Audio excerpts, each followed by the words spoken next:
بسم اللہ الرحمن الرحیم الرحمن علم القرآن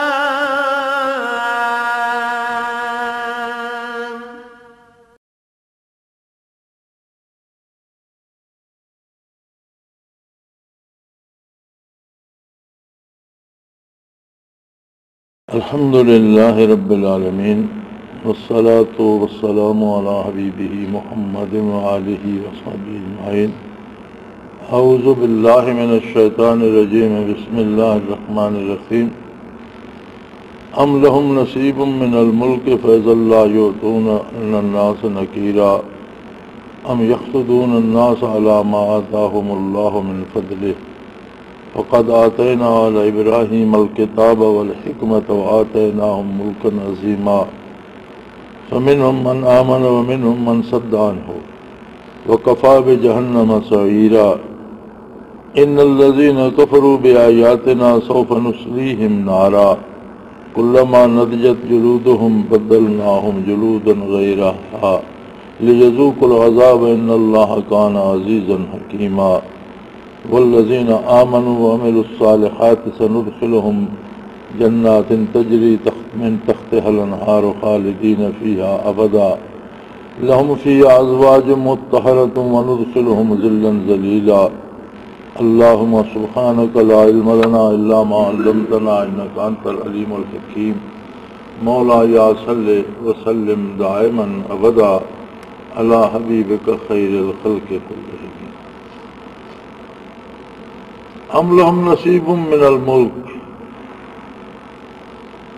فرمایا جو لوگ آپ کی نبوت و رسالت پہ اعتراض کرتے ہیں یا ایمان نہیں لاتے یا مختلف بہانے بناتے ہیں کہ آپ کے ساتھ کوئی فرشتہ ہوتا، آپ کا کوئی عالی شان گھر ہوتا، کوئی بہت عالی شان باغ آپ کے لیے ہوتا اور دنیاوی نعمتیں عام ہوتی، تو فرمایا کیا ان کا کوئی بادشاہت میں حصہ ہے اللہ کے ساتھ؟ اللہ کریم کی سلطنت میں ان کی شراکت ہے کیا کہ یہ اس طرح کے مشورے کرتے ہیں؟ یہ فیصلے تو اس کے ہیں جو حاکم مطلق ہے، اور کس کو کیا دیتا ہے یہ اس کی تقسیم ہے۔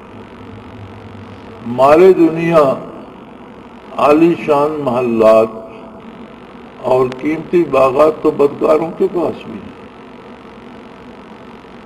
نبی کریم صلی اللہ علیہ وآلہ وسلم کا ایک ارشاد عالی ہے کہ دنیا کی قیمت اگر اللہ کے نزدیک مچھر کے پر کے برابر بھی ہوتی تو کافر کو نہ دیتا۔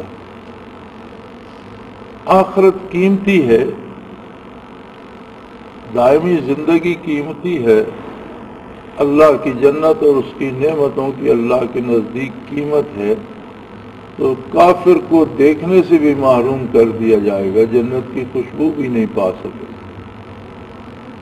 دنیا کی بھی اگر قیمت ہوتی تو بدکاروں کو تو نہ دیتا، لیکن یہ اس کا اپنا نظام ہے۔ اس نے انبیاء کو حکومتیں بھی دی، سلطنتیں اور ریاستیں بھی دی۔ حضرت داؤد علیہ السلام، حضرت سلیمان علیہ السلام کی بے مثال حکومت تھی، تو کیا سارے لوگوں کو ایمان نصیب ہو گیا تھا؟ یہ اس کی اپنی تقسیم ہے کہ کس وقت کس ہستی کو کیا چاہیے، اور جب نبی مبعوث فرماتا ہے تو انتخاب اس کا اپنا ہے، کسی کو اعتراض کرنے کا حق نہیں۔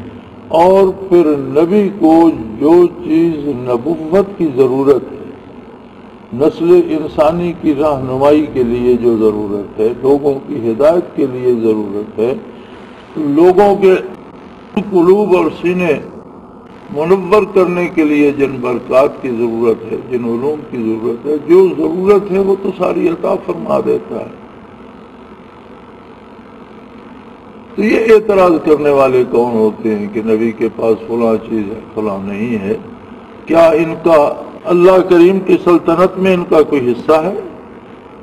اور اگر ایسا ہوتا کہ ان لوگوں کا بھی حکومت میں حصہ ہوتا، لا یؤتون الناس نکیرا، تو پھر اللہ کی مخلوق تو دانے دانے کو ترس جاتی، یہ کسی کو رائکنا بھی نہ دیتی۔ اگر ان کے اختیار میں ہوتا تو لوگ دھوپ نہ تاپ سکتے، اگر ان کے وس میں ہوتا لوگ سانس نہ لے سکتے۔ یہ ہر اپنے لیے روک کے رکھ لیتے اور مخلوق کو نہ دیتے۔ یہ تو اس کا اپنا نظام ہے کہ کائنات پر اپنی رحمت تقسیم فرما رہا ہے۔ ام یحسدون الناس علی ما آتاہم اللہ من فضلہ،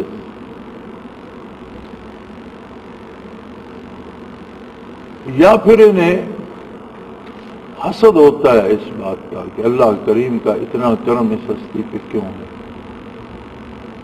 وہ حسد انہیں ایمان قبول کرنے میں مانع بن جاتا ہے۔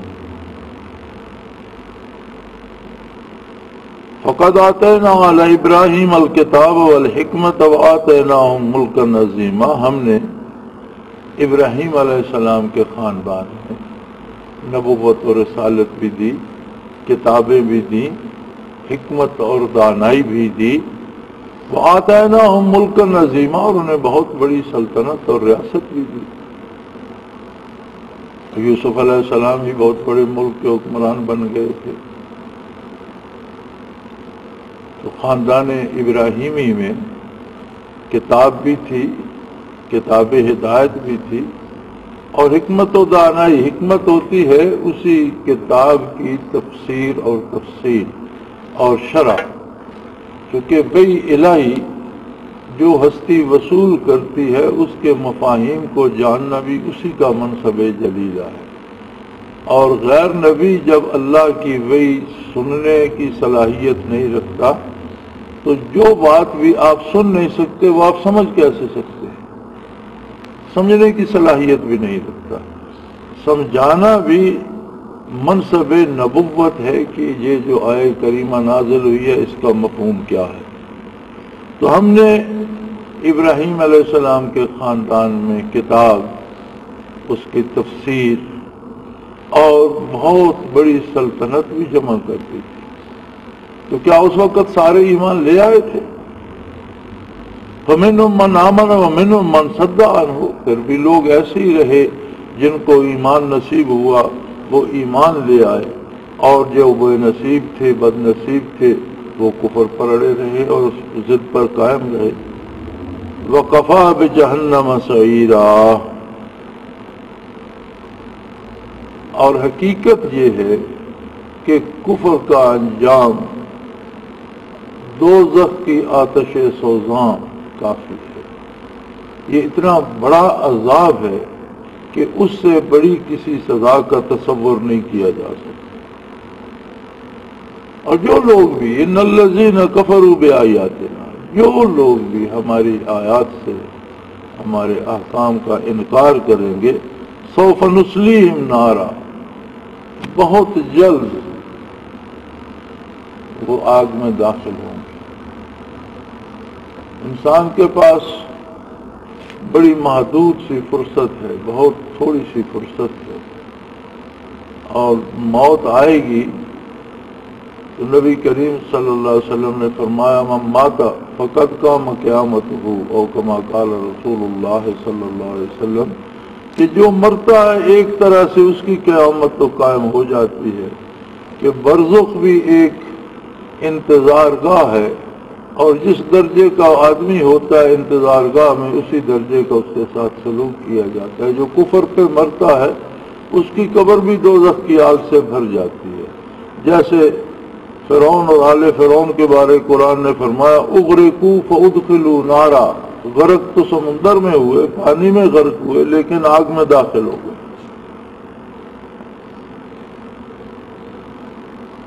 کلما نضجت جلودہم بدلناہم جلودا غیرہا،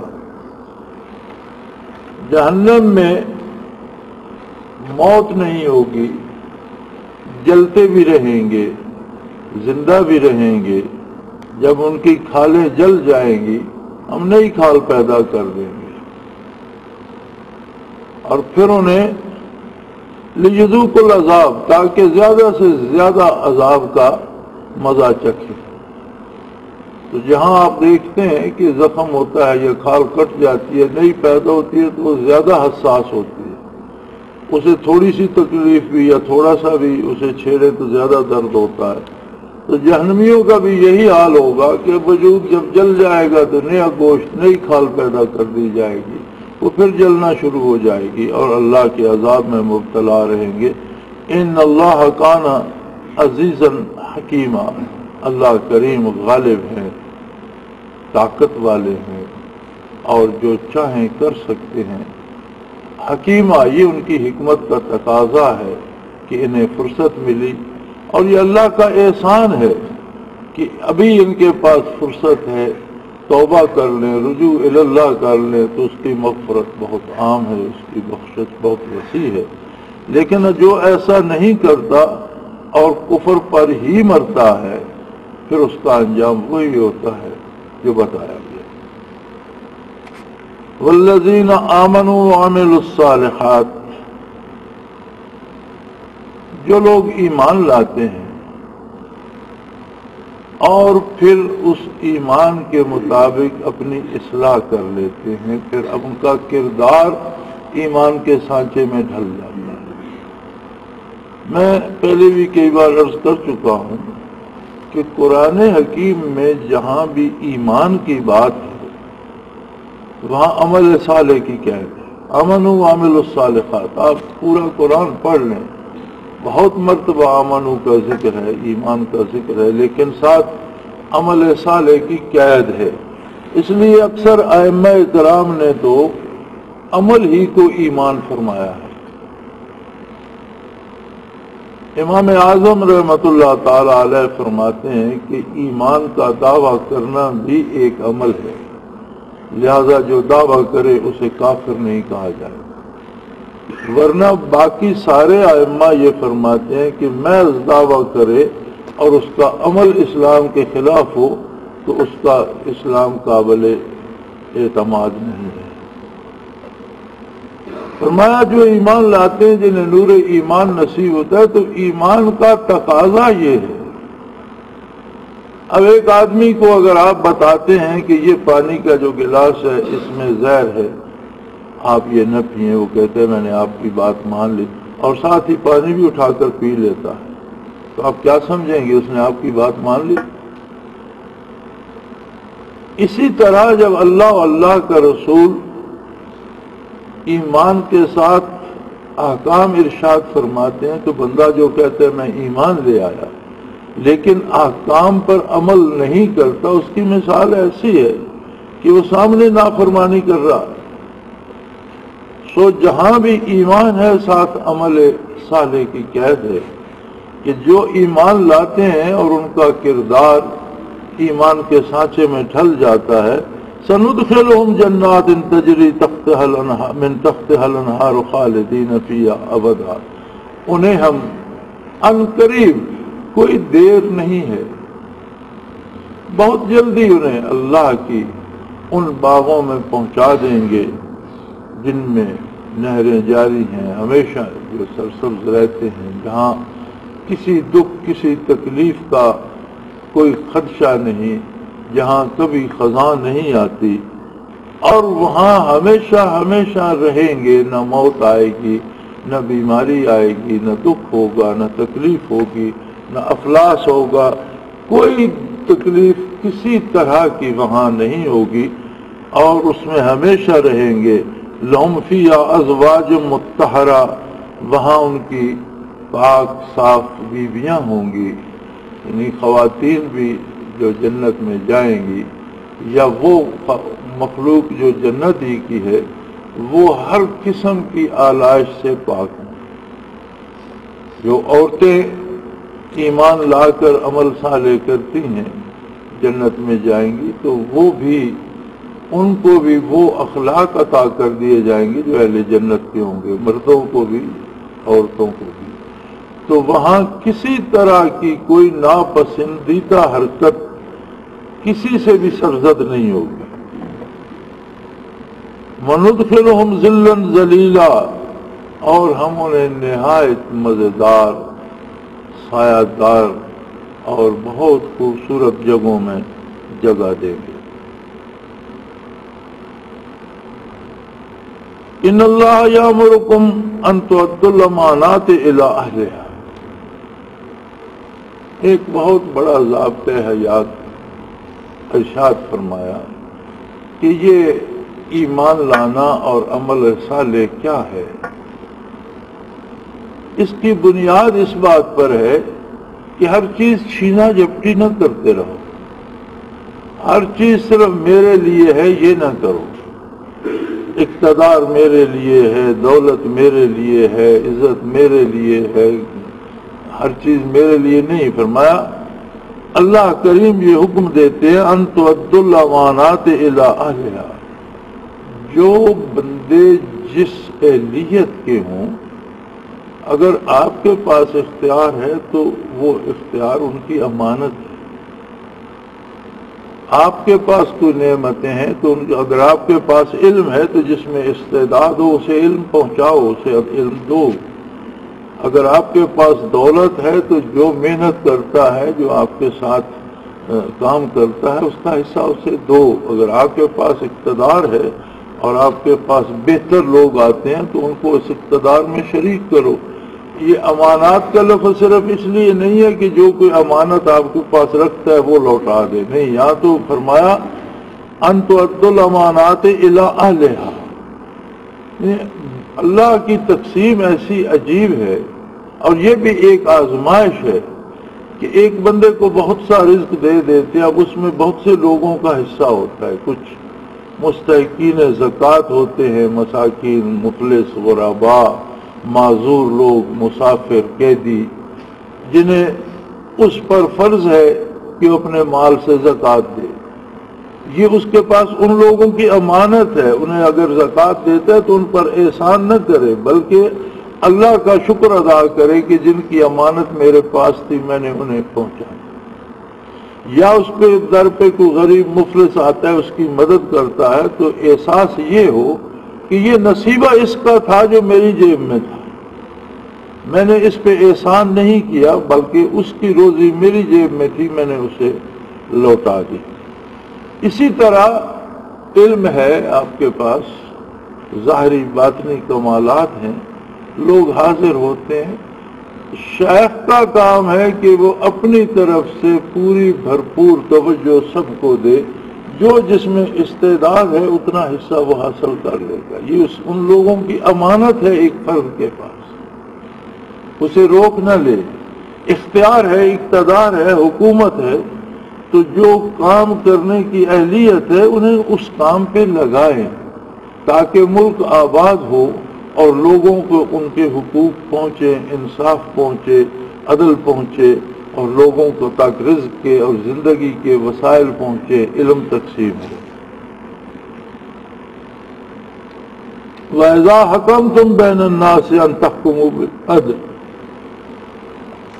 اور جب لوگوں کے درمیان فیصلے کی حیثیت میں آ جاؤ، تم کسی ایسی حیثیت میں آ جاؤ کہ لوگوں کے درمیان تصفیہ کرو یا ان کے جھگڑوں کے فیصلے کرو،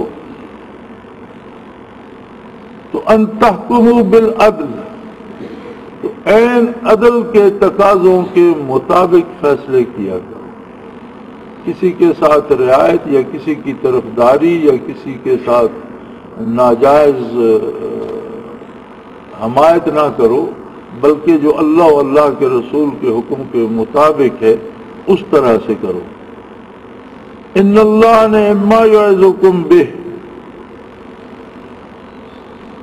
اللہ جو بھی حکم دیتا ہے وہ بہت ہی بہترین ہوتا ہے ہر اعتبار سے۔ احکام الہی اور قواعد و ضوابط شریعت جتنے بھی ہیں، روئے زمین پر جو کچھ ہوتا ہے، دنیا بھر کے دانشور آئین و دساتیر بناتے ہیں، قواعد و ضوابط بناتے ہیں، دیوانی اور فوجداری مقدمات کے قانون بناتے ہیں، مختلف معاملات کے تصفیوں کے قانون و دستور بناتے ہیں، مختلف تہذیبوں کے پاس، مختلف ممالک کے پاس، مختلف قوموں کے پاس اپنے اپنے طریقہ کار ہیں، لیکن فرمایا سب سے بہترین طریقہ کار وہ ہے جو اللہ نے عطا کیا۔ روئے زمین پر بے شمار طریقے رائج ہوں گے، ہر قوم کا اپنا ایک دستور ہوگا، ہر قوم کا اپنا ایک لاہ عمل ہوگا، ہر قوم نے حقوق و فرائض متعین کر رکھے ہوں گے، لیکن جتنے بھی لوگوں نے متعین کیے ہیں وہ انسانوں نے انسانوں کے لیے متعین کیے۔ تو جتنا محتاج وہ ہے جس کا حق متعین کیا جا رہا ہے، ویسا ہی ایک محتاج وہ بھی ہے جو حق متعین کرنے پہ بیٹھا۔ جتنا محدود علم اس کے پاس ہے جس کا حق متعین کیا جا رہا ہے، اسی طرح کا محدود علم اس کے بھی پاس ہے جو حق متعین کرنے پہ بیٹھا ہے، جو قانون بنانے پہ بیٹھا ہے۔ اسی لیے تو جب قانون بنتے ہیں تو ان میں ترمیمیں آنا شروع ہو جاتی ہیں کہ وہ قابل عمل نہیں ہوتے، بنا دیے جاتے ہیں، دفاتر میں بیٹھتے ہیں۔ اب آپ اپنے آپ کو ہی دیکھ لیں کہ ہمارے لیے جو لوگ فیصلے کرتے ہیں اور جو لوگ قانون بناتے ہیں اور جو قانون ساز اسمبلیاں بنتی ہیں، وہ کروڑوں روپے الاؤنس لیتے ہیں، سرکاری گاڑیاں ہوتی ہیں، ایئر کنڈیشن کمروں میں بیٹھے ہوتے ہیں اور وہاں بجلیاں بند نہیں ہوتی۔ اب اسے کیا احساس ہے کہ جو مزدور اس دھوپ میں پتھر اٹھا کر دیوار بنا رہا ہے اسے کیا ملنا چاہیے؟ اس دھوپ کی تپش سے وہ آشنا نہیں ہے، اس مزدور کی ضروریات سے وہ آشنا نہیں۔ اس کی تو گاڑی بھی سرکاری ہے، اس میں تیل بھی سرکاری ہے، جتنا مہنگا ہوتا رہے تیل، جن کے پاس سرکاری گاڑیاں فیصلے تو انہوں نے کرنے، تو وہ تو اپنی جیب سے تیل کی قیمت دیتے ہی نہیں، ان پر کیا اثر پڑتا ہے کہ تیل مہنگا ہو گیا۔ اگر آٹا نہیں ملتا تو غریب کو نہیں ملتا، کبھی وزیر اعظم ہاؤس پہ تو فاقہ نہیں ہوتا، کبھی پریزیڈنٹ ہاؤس پہ تو فاقہ نہیں ہوتا، کبھی نیشنل اسمبلی میں بیٹھنے والوں کو تو فاقے کی نوبت نہیں آتی، وہاں تو آٹے کی کوئی قلت نہیں۔ اور یہ یہی نہیں، پوری دنیا میں جو لوگ دوسروں کے حقوق متعین کرنے والے ہوتے ہیں اور قانون بنانے والے ہوتے ہیں، ان سب کا یہی عالم ہوتا ہے کہ قانون وہ بناتے ہیں اور ضروریات وہ متعین کرتے جو خود ان ضروریات سے واقف ہی نہیں ہوتے۔ لہذا انسان محدود علم، محدود قابلیت اور محدود وسعت نظر رکھتا ہے۔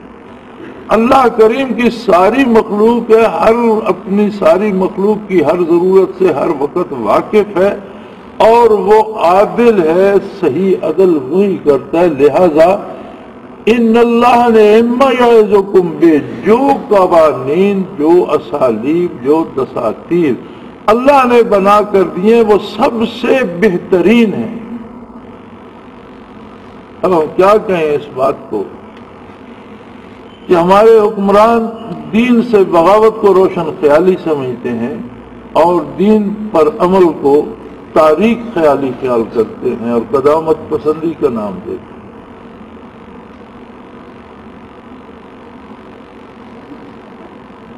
ان اللہ کان سمیعا بصیرا، یقیناً اللہ ہی ہر حال سے واقف ہے، ہر چیز کو دیکھ رہا ہے، ہر ایک کی بات کو سن رہا ہے، ہر ایک کے دکھ سے آشنا ہے، ہر ضرورت مند کی ضرورت سے آگاہ ہے، اور اپنی بے شمار مخلوق کو تمہاری مداخلت کے بغیر پال رہا ہے۔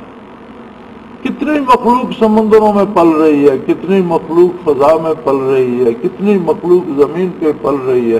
تمہارے آئین و دساتیر، تم سے کبھی ایک چڑیا نے بھی تم سے پاسپورٹ مانگا ہے، ویزا طلب کیا ہے؟ وہ سائبیریا سے اڑ کر مرغابیاں آتی ہیں سردیوں میں، گرم پانیوں میں یہاں تک آ جاتی ہیں، کبھی کتنے ممالک سے گزرتی ہے، کوئی پاسپورٹ، کوئی ویزا، کسی سے اجازت پوچھتی ہے؟ ایک قدرت کا نظام ہے جسے وہ تمہاری مداخلت کے بغیر چلا رہا ہے، اور جہاں تمہیں تھوڑا سا اختیار ملا ہے وہاں تم ظلم کیوں کرتے ہو، ناانصافی کیوں کرتے ہو؟ پھر اس نے تمہیں چھوڑ نہیں دیا، اس نے تمہارے لیے نبی مبعوث فرمایا صلی اللہ علیہ وآلہ وسلم، اور اپنی کتاب نازل فرمائی، اور زندگی کے ہر سوال کا جواب اس میں دے دیا کہ کون سا کام کس طریقے سے کیا جائے. فرمایا یہ طریقہ بہترین ہے جو اللہ نے عطا کیا. ہماری یہ بدنصیبی ہے کہ گزشتہ 60 برسوں میں جو بھی نئی حکومت آتی ہے وہ کبھی کسی ملک کا نام لیتی ہے، کبھی کسی ملک کے دستور اور قانون کی بات کرتی ہے، کبھی کوئی سیاسی انداز اپنایا جاتا ہے، کبھی کوئی، اور باوجود کہ یہ ملک مسلمانوں کا ہے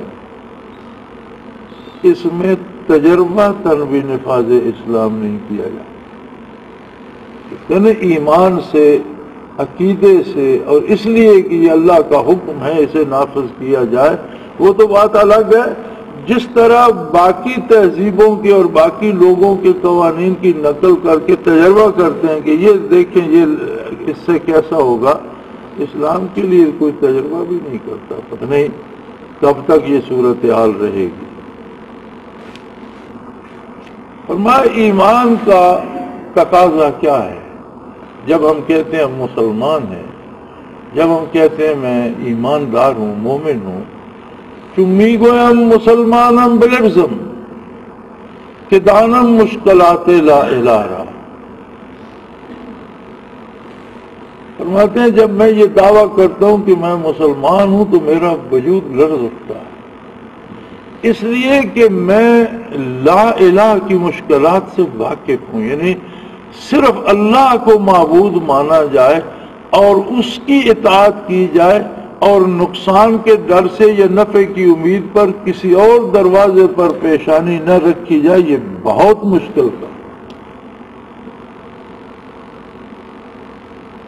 اور یہی مسلمانی ہے، یہی ایمان ہے کہ بھلائی کی توقع بھی اللہ سے رکھی جائے اور ڈرا بھی اس کی گرفت اور اس کی عذاب سے جائے. باقی دنیا میں جو کوئی کرتا ہے اسے کر لینا، کیا ہوگا؟ اگر کفر بہت طاقتور ہے تو کیا ہوگا؟ ہمیں مار دے گا. اور اگر ہم دین پر استقامت کی وجہ سے کفر کے ہاتھوں مریں گے تو وہ موت نہیں ہوگی. وَلَا تَكُونُوا لِمَن يُقْتَلُ فِي سَبِيلِ اللَّهِ أَمْوَاتٌ. جو اللہ کے لیے اللہ کی راہ میں مارے جاتے ہیں وہ تو مرتے تو نہیں، ان سے تو موت بھی مات کھا جاتی ہے. بل احیاء، وہ تو زندہ ہے. وَلَٰكِن لَّا تَشْعُرُونَ، تمہارا علم محدود ہے، تم نہیں سمجھ سکتے. ایک بندے کو گولی سے اڑا دیا گیا، تلوار سے گردن کاٹ دی گئی، پھانسی پہ لٹکا دیا گیا، اس کو دفن کر دیا گیا، اس کی لاش کے ٹکڑے ہو گئے اور وہ ایک گٹھڑی بنا کر دفن کر دی گئی. لیکن تم نہیں سمجھ سکتے، لیکن وہ زندہ ہے، اسے مردہ خیال بھی نہ. وَلَا تَحْسَبَنَّ الَّذِينَ قُتِلُوا فِي سَبِيلِ اللَّهِ أَمْوَاتًا. اللہ کی راہ میں جو شہید ہوتے ہیں، جو مارے جاتے ہیں، انہیں مردہ خیال بھی، سوچو بھی نہیں کہ یہ مر گئے. احیاء عند ربهم یرزقون، اللہ کے نزدیک زندہ ہیں، کھاتے پیتے ہیں، رزق دیے جاتے ہیں. اب ہمارا کیا ہے؟ یہاں تو میں کل اخبار میں دیکھ رہا تھا کہ شکاگو میں جو مزدور مرے تھے وہ پتہ نہیں کتنی تعداد لکھی تھی، اتنے مزدور شہید ہو گئے. نہ مارنے والے مسلمان تھے نہ مرنے والے مسلمان تھے، اور کوئی اللہ کے لیے قتل نہیں ہوا تھا. روٹی کے جھگڑے پہ مارے گئے. کچھ لوگ روٹی دبا کے بیٹھے ہوئے تھے، کچھ کھانا چاہتے تھے، بھوک سے چھیننے پہ مجبور ہوئے، اور انہوں نے جو طاقتور تھے کمزوروں کو مار دیا. اس میں شہادت کہاں سے آ گئی؟ تو ہمارے اخبار، پاکستان کے اخباروں نے انہیں شہید لکھا ہوا تھا. انہوں نے مذاق بنا دیا انہوں نے. یہاں وہ لوگ بھی شہید ہو جاتے ہیں جو زندگی میں کہتے ہیں کہ اسلام ایک ناقابل عمل طرز حیات ہے، اور بلکہ اس سے آگے بڑھ کر کہتے ہیں اسلام نے جو عدالتی نظام دیا اس کی سزائیں وحشیانہ ہیں. جب مرتے ہیں تو شہید ہو جاتے ہیں. یہ تو پتہ تب چلے گا، آنکھ تب کھلے گی جب آنکھ بند ہوگی. جب برزخ میں داخل ہوں گے، جب دنیا سے جائیں گے تو پتہ چلے گا کہ شہید کون ہے اور اس کا مرتبہ کیا ہے اور شہادت کے لیے ضرورت کیا ہے. ہم نے تو اس لفظ کو اتنا عام کر دیا کہ سب سے پہلے میری معلومات کے مطابق ضیاء الحق مرحوم نے وہ سکھ جو اس سنہری مندر پہ مارے گئے تھے جب اندرا گاندھی وزیر اعظم تھی اور انہوں نے آرمی ایکشن کیا تھا سکھوں پر، تو جو مارے گئے تھے ضیاء الحق صاحب نے فرمایا تھا کہ وہ سکھ شہید ہو گئے۔ اب ہندوؤں کا بھی کوئی مرتا ہے تو وہ بھی کہتے ہیں شہید ہو گئے۔ تو یہ دروازہ ہم نے دین سے ناواقفیت کی وجہ پر اور دین سے دوری کی وجہ پر ہر ایک کے لیے کھول دیا، لیکن یہ توہین ہے قرآن کی، احکام الہی کی اور اللہ کے بنائے ہوئے اس ضابطے کی، جو اس ضابطے کے مطابق قتل ہوتا ہے وہ شہید ہے، ہر کوئی شہید نہیں ہے۔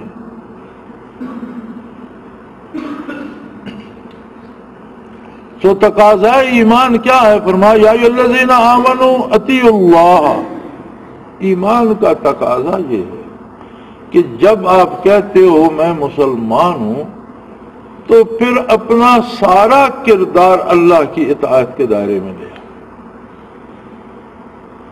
اطیع اللہ، پھر آپ کے پاس نافرمانی کی گنجائش نہیں ہے۔ اب اللہ کی اطاعت کیسے ہو؟ ہمیں کیسے پتا ہے کہ کس بات پہ اللہ راضی ہے، کس بات پہ خفا ہے؟ فرمایا اطیع اللہ و اطیع الرسول، تمہارے سامنے رضائے الہی کی زندہ مثال موجود ہے، محمد الرسول اللہ صلی اللہ علیہ وسلم۔ جو آپ نے کرنے کا حکم دیا ہے وہ کرو، جو آپ کرتے تھے وہ کرو، جو آپ کرنا چاہتے تھے وہ کرو، جو بات آپ کو پسند تھی کہ ہو جائے وہ کرو، جو آپ کو پسند نہیں تھی وہ چھوڑ دو۔ یہی اللہ کی اطاعت۔ وَمَن يُطِعِ الرَّسُولَ فَقَدْ أَطَاعَ اللَّهَ، جس نے رسول اللہ صلی اللہ علیہ وسلم کی اطاعت کی اس نے اللہ کی اطاعت کا حق ادا کر۔ سو فرمایا اطیعوا اللہ و اطیعوا الرسول، اللہ کی اطاعت کرو، اللہ کے رسول کی اطاعت کرو۔ وَأُولِي الْأَمْرِ مِنْكُمْ، پھر بعض امور ایسے ہوتے ہیں دنیاوی جن میں کچھ فیصلے کرنے پڑتے ہیں، اور اسلام ایک تنظیم، ایک ڈسپلن اور ایک قاعدے کی بنیاد کا نام ہے۔ نبی کریم صلی اللہ علیہ وسلم نے فرمایا کہ دو مسلمان بھی کسی طرف جانا چاہتے ہیں، کہیں روانہ ہوتے ہیں تو ان میں ایک امیر ہونا چاہیے۔ مسلمان معاشرے میں ایک امیر ہونا چاہیے، لیکن امیر کی ایک ہلکی سی شرط لگائی ہے، اُولِي الْأَمْرِ مِنْكُمْ، جو تمہارا امیر ہو لیکن وہ تم میں سے، کن میں سے؟ جو اللہ اللہ کے رسول کی اطاعت کرتے، ہر کس و ناقص نہیں۔ جس کے پاس بندوق ہو وہ زبردستی قبضہ کر کے بیٹھ جائے وہ اُولِي الْأَمْر نہیں ہے۔ جس کے پاس بیوقوف اور جائے لوگوں کے ووٹ جمع ہو جائے اور وزیر اعظم بن کے بیٹھ جائے اُولِي الْأَمْر نہیں ہے۔ اُولِي الْأَمْر ہونے کی شرط یہ ہے اُولِي الْأَمْرِ مِنْكُمْ اطیعوا اللہ و اطیعوا الرسول، اللہ کی اطاعت کرو، اللہ کے رسول صلی اللہ علیہ وسلم کی اطاعت کرو۔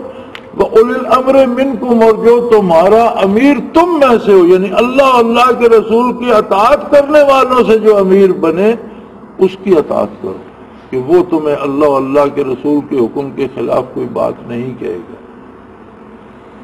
جیسے نبی کریم صلی اللہ علیہ وآلہ وسلم نے فرمایا علیکم بسنتی و بسنت خلفاء الراشدین المہدیین، لوگو میری سنت پر عمل کرو اور میرے خلفاء جو راشد ہوں گے، نیک ہوں گے، نیکی پھیلانے والے ہوں گے، ان کی سنت پر بھی عمل کرو۔ اب یہ خلفاء اربعہ کی سنت ہم پہ کیوں آ گئی؟ اس لیے کہ ان سے توقع نہیں کی جا سکتی کہ وہ حضور کی منشا کے خلاف کریں۔ کوئی کام اگر ہمارے علم میں نہیں ہے کہ اس کے بارے حضور کا فیصلہ کیا ہے تو وہ خلفاء راشدین کا فیصلہ ہم دیکھ لیں، وہ وہی فیصلہ کریں گے جو اللہ اللہ کے رسول کو پسند ہے، لہذا ان کی سنت پر عمل کریں۔ تو اولِی الامر وہی ہوگا جو اطیع اللہ و اطیع الرسول کا مصداق ہوگا، جو اللہ اللہ کے رسول کا اطاعت گزار ہوگا، وہ اولِی الامر ہوگا۔ ایسے بندے کو حکمران بناؤ. اور یہ جو آپ اور میں ہم ووٹ دیتے ہیں نا، یہ اس کی شرط بھی ہے کہ اگر آپ نے فیصلہ ہی کسی کے حق میں دینا ہے، اصل تو یہ ووٹوں کا طریقہ غیر شرعی ہے، یہ شرعی طریقہ نہیں ہے. شرعی طریقہ حکومت سازی کا وہ ہے جس میں خلفاء اربعہ کی حکومت بنی، اور وہ بالکل سادہ سا ہے کہ امت کے سربراہ لوگ 2 4 5 10 جن کا ورع تقوی، جن کا ایمان، جن کا علم، جن کی سیاسی بصیرت، جن کا عدل، جن کی امانت دیانت معروف ہو، پوری امت جس پہ متفق ہو، وہ کسی کا انتخاب کرے کہ یہ شخص اس بات کا اہل ہے کہ مسلمانوں کا امیر ہو، وہ اس کی بیعت کرے، پھر پبلک پہ پیش کیا جائے، لوگ بھی اس کی بیعت کر کے تائید. تو یہ جو ہوتی ہے اسلام میں بیعت، یہ وہ تائید ہوتی ہے کہ میں بھی تسلیم کرتا.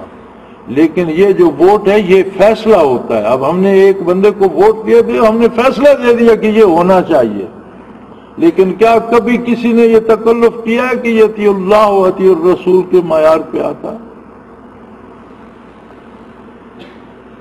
فَإِن تَنَازَعْتُمْ فِي شَيْءٍ، پھر ہو سکتا ہے کسی بات پہ متفق نہ ہو، امیر صاحب کوئی فیصلہ کرتے ہیں، کوئی حکم دیتے ہیں، علماء حق یا اہل علم کہتے ہیں کہ یہ تو نہیں جائز، تو جھگڑا تو کھڑا ہو گیا. عوام کہتے ہیں یہ ہمارے مفاد میں نہیں ہے، تو ایک فَإِن تَنَازَعْتُمْ فِي شَيْءٍ، کسی بات پہ اگر کوئی تنازع ہو جائے تو پھر اپنی اپنی بات منوانے پہ زور نہ لگاؤ. فَرُدُّوهُ إِلَى اللَّهِ وَالرَّسُولِ، پھر اس جھگڑے کو اللہ کی بارگاہ میں پیش کرو، قرآن سے اس کا فیصلہ لو. اگر تمہیں قرآن سے فیصلہ دستیاب نہیں ہو رہا تو محمد رسول اللہ کی سنت سے لو. تمہارا فیصلہ نہیں مانا جائے گا، نہ امیر کا مانا جائے گا. اگر کوئی تنازع ہے تم میں تو اللہ اللہ کے رسول کے حکم کے مطابق اس کا فیصلہ کرو. ان کنتم تؤمنون باللہ والیوم الاخر، اگر تم اللہ پر اور آخرت پر ایمان رکھتے. اب یہ اگر جو ہے اس نے تو شرط لگا دی، اذا فات الشرط فات المشروط.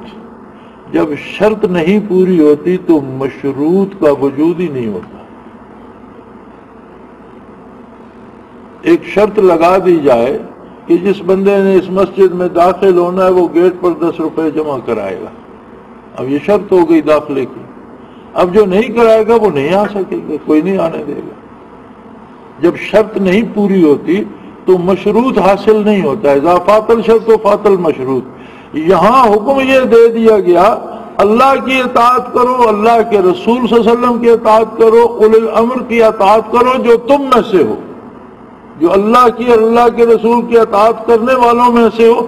اور پھر بھی کسی بات پہ اختلاف ہو جائے تو نہ تم اپنی بات پہ اڑو، نہ اولی الامر اپنی بات پہ اڑے.